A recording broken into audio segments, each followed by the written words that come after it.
Assalamualaikum warahmatullahi wabarakatuh. Di sini saya akan mempresentasikan tentang perjalanan hidup atau biografi Muhammad Abduh secara singkat.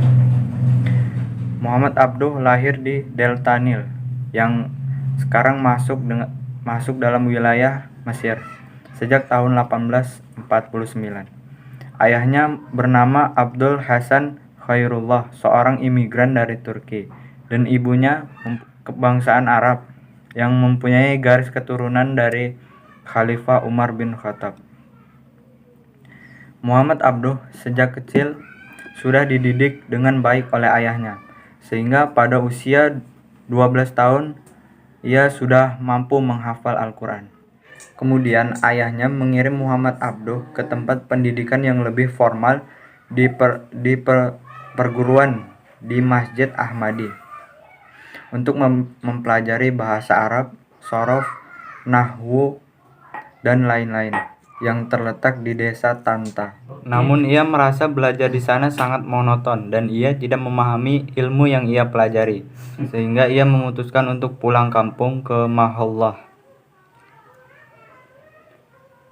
dan hidup sebagai petani, dan ia memutuskan menikah di usia 16 tahun. Namun sang ayah tidak menyetujui langkah yang diambil oleh Muhammad Abduh, sehingga ayahnya mengirim kembali ke Tanta untuk menuntut ilmu secara formal. Namun di tengah perjalanan ia malah membelokkan arahnya dan malah menuju ke rumah pamannya, yaitu Syekh Darwis Khaider di Kanisa Urin. Syekh Darwis merupakan seorang penganut aliran tasawuf Thariqah Syadziliyah yang mempunyai pengetahuan yang luas, dan dia selalu mengajak Muhammad Abduh untuk membaca buku bersamanya.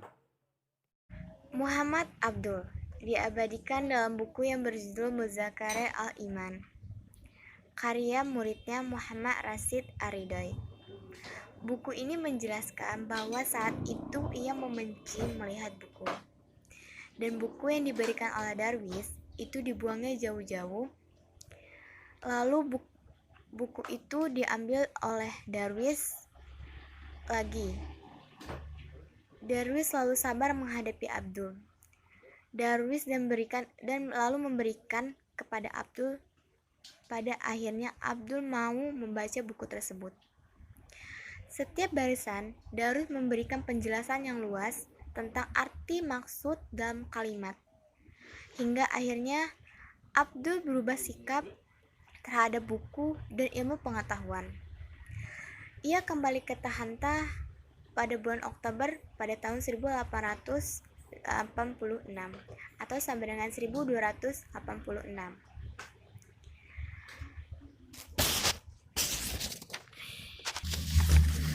Muhammad Abduh melanjutkan pendidikan di Tanta hanya 6 bulan, dan ia pergi menuju Al-Azhar yang diyakini sebagai tempat mencari ilmu.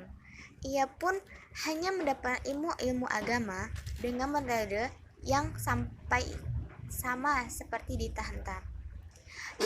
Dalam salah satu tulisannya, ia menyatakan rasa kecewa tersebut.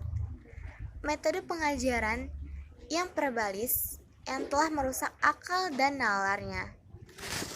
Pada tahun 1871,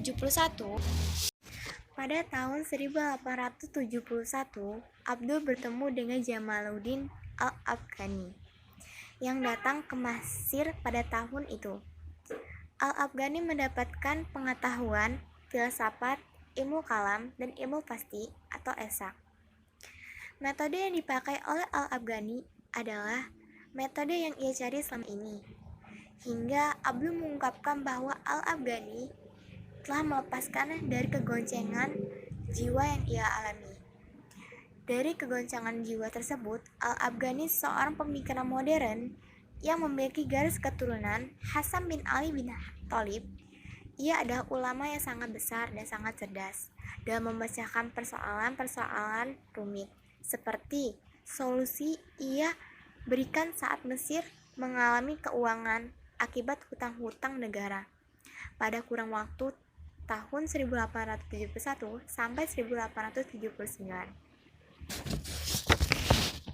Metode pengajaran yang digunakan oleh Al-Ghafani adalah metode praktis yang mengutamakan pemberian pengertian dengan cara berdiskusi.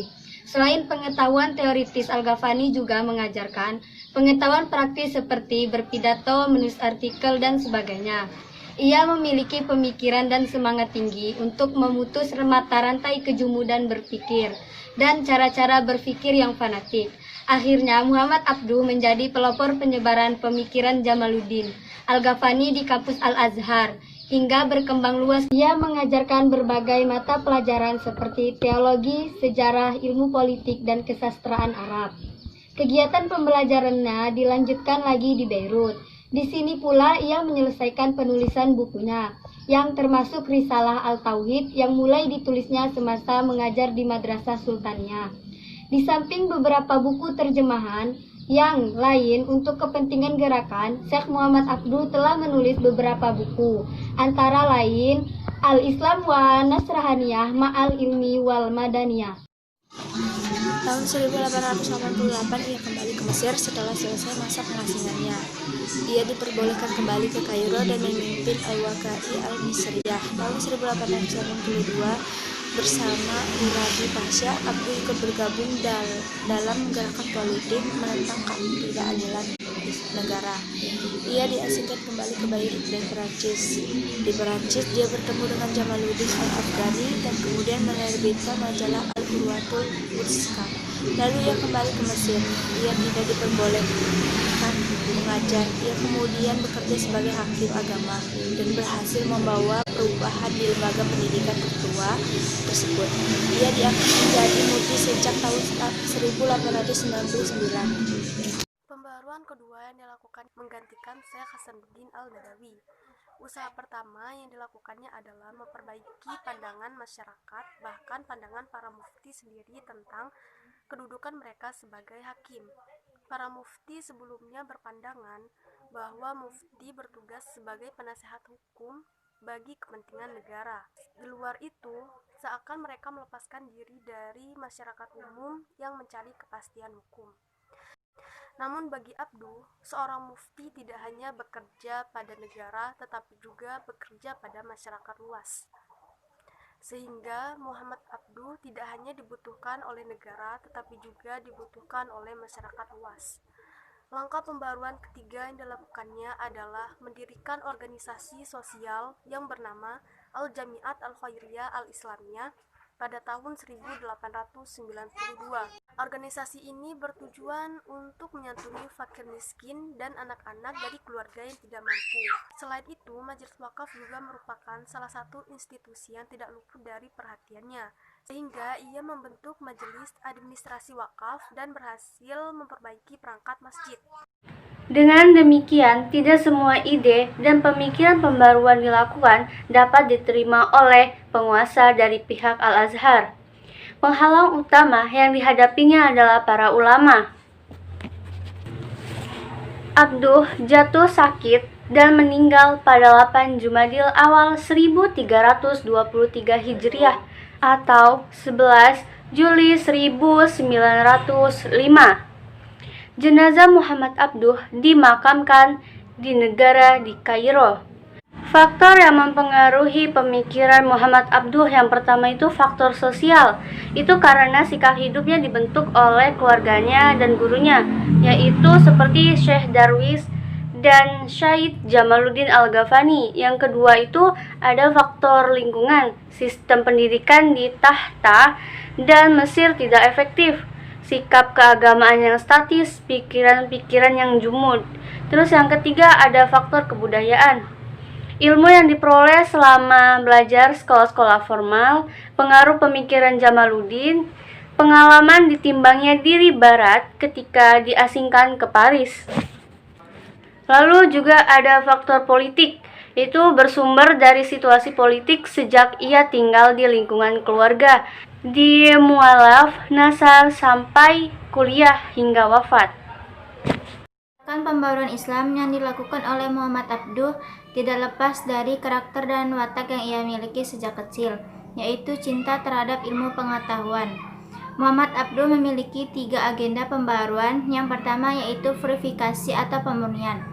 Purifikasi atau pemurnian merupakan fokus serius Muhammad Abduh yang berkaitan dengan bid'ah dan kafarat yang muncul dalam kehidupan kaum muslimin. Menurutnya, seorang muslim wajib meninggalkan perbuatan syirik dalam bentuk apapun. Kedua, reformasi pendidikan Islam yang difokuskan oleh Muhammad Abduh di Universitas Al-Azhar. Universitas Al-Azhar adalah tempat Muhammad Abduh menimba ilmu. Menurut Muhammad Abduh, belajar tidak hanya dalam buku-buku klasik berbahasa Arab yang isinya doktrin ajaran Islam, melainkan belajar buku-buku modern, sejarah, dan juga agama Eropa agar mengetahui kemajuan yang mereka telah capai. Hal ini perlu adanya campur tangan dari pemerintah untuk mempersiapkan para pendakwah. Tugas mereka yang utama yaitu pertama, menyampaikan kewajiban dan pentingnya belajar. Kedua, yaitu mendidik mereka dengan memberikan pendidikan tentang apa yang tidak mereka ketahui dan mereka lupakan. Yang terakhir, yaitu memberikan semangat untuk cinta terhadap tanah air, negeri, dan juga pemerintah. Pembelaan atas Islam. Karya Risalah Al-Tauhid yang ditulis oleh Abduh dimaksudkan untuk mempertahankan jati diri Islam. Muhammad Abduh tidak pernah menaruh perhatian terhadap filsafat anti agama yang saat itu sedang marak di Eropa. Muhammad Abduh berusaha mempertahankan jati diri Islam. Oleh karena itu, ia sangat menjunjung tinggi ijtihad